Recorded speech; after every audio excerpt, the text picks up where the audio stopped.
Well, kids, it's that time again. Welcome to another episode of Room Shots with Sean right here in the Rock Rage Radio Network. We're still trying to come up with a snappy name, but for now we're calling it our Curtain Call Records segment. Johnny McQuaid, Graham Templeman from Arcana Kings, Canadian boys, which is great. We'll do our best to collectively not say a and about a bunch, but gentlemen, thanks for being here. Thanks for having us. Yeah, thanks for having us, Sean. So Brian did, as Brian always does, he always sends me, a great bit of EPK information. And obviously the first thing that popped out of my head or into my head off the page was this song that you guys have, Here We Go, that basically was picked up as a theme song by the Saskatchewan Rough Riders. So maybe, Johnny, talk about that a little bit quickly. Yeah, that was quite a thing for us here in Canada. I don't know if people know this down there, but in the CFLs, the Saskatchewan Roughriders are a really big deal up here in Saskatchewan, and to be able to have that happen for us was a pretty awesome thing.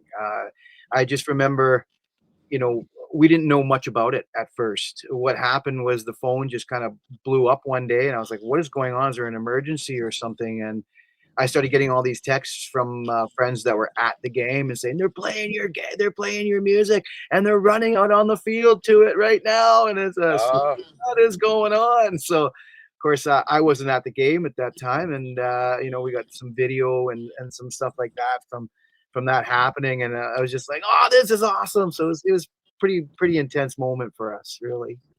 So, Graham, you had no heads up that was taking place. It just kind of happened. Yeah, like I was at the beginning of my career with these guys while that was happening, and then there was quickly I think we got asked to come and play once the Rough Riders made it into the Western Final, which is getting into the top 4 of the league. Right. Then we were asked to come perform at a halftime show, and that was my first gig with the band, and played for 35,000 people. Very in cool. -20. Yeah, man.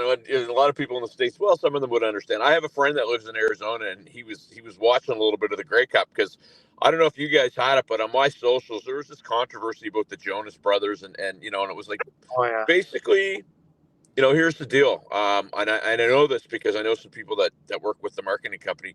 They did a poll as to who people would want to see. And that's who came back. So, I mean, it wasn't like screw Canadian bands. It was like, here's who we want to see. And that's pretty much the long and the short of it, right? Yeah. And they want to try to attract, a younger clientele and a younger audience, if you will. So, basically, my friend was like, well, there was the part in the game where I think one of the guys he punted the ball, and it was 10-9, and then it went in the end zone. It became 10-10, and he's like, "Well, explain the CFL. I don't get it." And I said, "You remember the episode of Friends when Chandler's trying to give Joey the money back, and he creates this game called Cups?" Yeah. Similar thing, because if you don't know it, it looks like the rules are just being made up as you go, right? So, yeah. Anyway, as Canadians, we get that. So Johnny, tell me a little bit about the band. I mean, Graham mentioned that it was his first gig. How long have you guys been together? What have you been up to? Well, Arcana Kings has been together for a while. Under the original name was Johnny McQuaid Band. Okay. Started a long time ago, and we actually changed the name in about 2017, I think 2018, somewhere around there. And we had to change the name because we were playing a lot in the U.S. and we were playing a lot all over the world, and people couldn't spell my last name and they couldn't find us on social media. so that was it. And also, it became more of a band than just me as the front guy doing everything. The other guys started pitching in and wanted to be a part of the band and wanted to really, see this thing move ahead. And as you know, it takes a lot. It takes a team to move around, right? So it made more sense for us to become a band. It made more sense for us to really, change the name as well as everything else. So that's kind of how it started, and we kind of made that decision to move forward. And so Graham, I'll go over to you. So I'm a drummer as well. Nice. Yeah. what do you play for a kid? Do you have any sort of endorsements? What are you playing? I've been playing Ludwig since I was a little kid, and I have like a Ludwig Epic kit. Nice. I bought it off a friend years ago who was bought it as a touring kit, and he just had children and didn't want to go on the road, so I snapped it up from him. I've been using that as our tour kit since I joined the band about 6 years, and I personally endorse them. I don't have a relationship with Ludwig, but I would like to. I do have an endorsement artist deal with Los Cabos Drumsticks out of New Brunswick. Yeah, I know them well. I've been using them for over 10 years. I've been in contact with Steph and Philip. They're the people over at Los Cabos. I love them. I love supporting Canadian companies and whatnot, and try to get all my new American friends on the track too. Absolutely, man.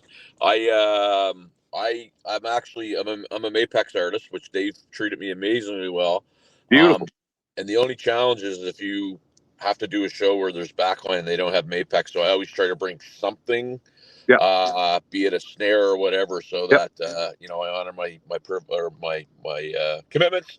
And I use Headhunter, which is out of Burlington, Ontario. So there you go, supporting Canadian as well. So guys, so you mentioned you play in the States. If you played in the States, I guess, Graham, I'll go over to you because I kind of asked you. I lobbed you a soft one there, man. We got to give you something a little bit more here. But what's things been like for you guys in 2024? I mean, it's hard to believe we're almost to the end of it. But how was 2024? How did it treat you? We made a lot of headway this year. There's made a lot of new contacts and new friends. There's a lot of opportunity for us to be traveling around in the States. It's kind of it's not hard for us to wrap our head around, but we've been doing this a long time in Canada, and long trips don't scare us. And so when somebody asks about a gig in the States, we're like, yeah, 16 hours, sure, let's go do it. But there's a lot more places close by that we want to get into. So I wanted to bring up this because everybody that's a Canadian musician knows. Like, I mean, I went and played in Dublin, Ireland last year, and outside of getting my passport, it was simple to go over there. Canadians, and I mean, it's probably going to get worse. But that whole visa thing and getting across the border, and it can be extremely expensive. And I guess, Johnny, I'll get you, Graham. I don't know who handles this part, if you guys have a management or whatever, but how has that been for you guys to navigate? Because I get a lot of those questions. I'd just be interested to find out. Yeah, I handle all that stuff. It's quite ridiculous, to be honest with you. Yep. If you want to get real about it, it's unfortunate, and it's a government thing. Between the two governments, they just seem to think that it's a cash grab. Basically, what happens is we have to do a P2 visa, what that's called, and that gives us the right to be able to perform into the U.S. Now, there's a few hoops that we have to go through to do this. One is the financial drain. It's roughly, because you have to become part of the union to do it, and you do some other things. It's roughly, for us, it's around $2,000 by the time it's done, Canadian. And that's just so that we can go through, to play for nothing in the US. And the other thing is you have to legally go through every 45 days, or else you have to apply for another visa and you have to pay the fee all over again. Wow. So there's it's quite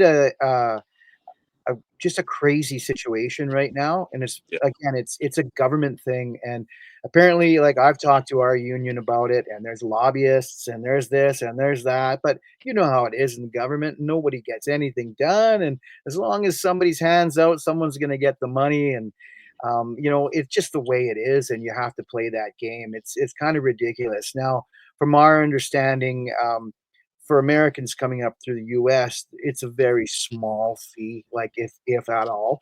And if anything, yeah, you basically have to have contracts. So you have to be able to say, okay, this is what we're doing, this is where we're working, this is what's going on. Maybe there's a processing fee of $30 or something like that, and that's it. For us, we have to get like fingerprinted. We have to go through. You get Homeland Security goes through a big check with you. The wait times right now for visas are at least 6 months, which is unreal. Just Yep. to just to be able to cross the border right now. So we have to book. Like a lot of times, we have to book 6 months out, which is almost impossible because when you're going into the US, not a lot of places want to book 6 months ahead. Things change. Yep. Businesses change, things change, and we get that. But and then when we go, hey, do we have a date here? We do have a date there. They're looking at us like we haven't even started this yet. And I said, well, we have to get this in. So, we're able to do our bigger shows as anchors, like our Las Vegas show and our Sturgis show, and shows like that are very accommodating because we've been there a few times now. They know who we are, they know what we're capable of doing, and they're like, hey, let's get the contract out for you. We'll sort it out the minor details later, but we get the dates, we get everything, and that kind of is our anchors, and then we start putting a tour together right there, and we have to look at it as every 45 days to get across to make sure the visa is proper and everything like that. It's a really unfortunate and ridiculous thing, and the craziest thing about this is we are part of the same union, the AFM, that you guys are. We have the Yep. exact same thing, but it's like we're not a brotherhood at all. It's Americans have one way of doing things and Canadians have another way of doing things, and it's unfortunate. We live on the same land. I mean, it's just a line, imaginary line that keeps us from doing things, and it's I don't know. It's very frustrating, and you've touched on a very frustrating topic. Well, so just to set your mind at ease, I'm in Halifax, Nova Scotia, my friend. Oh, Right. So I'm fully aware because I have an artist that we've started the process of looking at that, and I'm uh, I'm by no means a political podcast. I'm by no means a political person. right.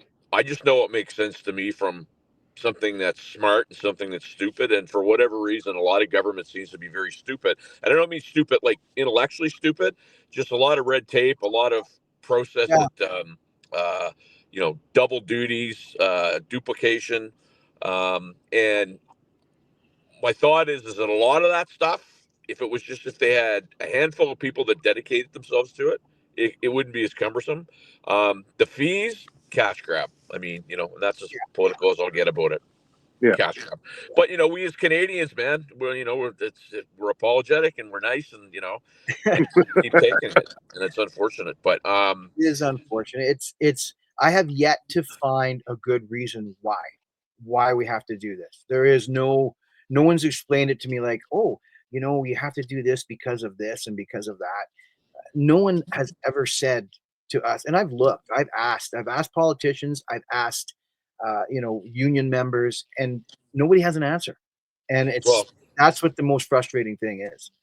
rest assured, if that somehow the visa for musicians to get into the United States somehow affected a politician's pension in some way, you watch how fast that would get turned around, right? And I, sorry, I didn't mean to go there, but I I believe get it, man. Because I just had an interview with a venue owner out here in Halifax, and they're building a new section where they tore down this legacy, you know, nonsensical thing, and so they had to move a bus stop, and to move a bus stop, they took a whole street out for parking. And if everybody knows how downtown Halifax, you can't park anywhere, so his delivery driver gets a ticket because he's parked on the street, and then the bar owner gets a ticket because he's obstructing traffic. It's ridiculous, oh right? my God, Whoa. Right. Yeah, absolutely. it's just I'm sorry. The whole cheesy.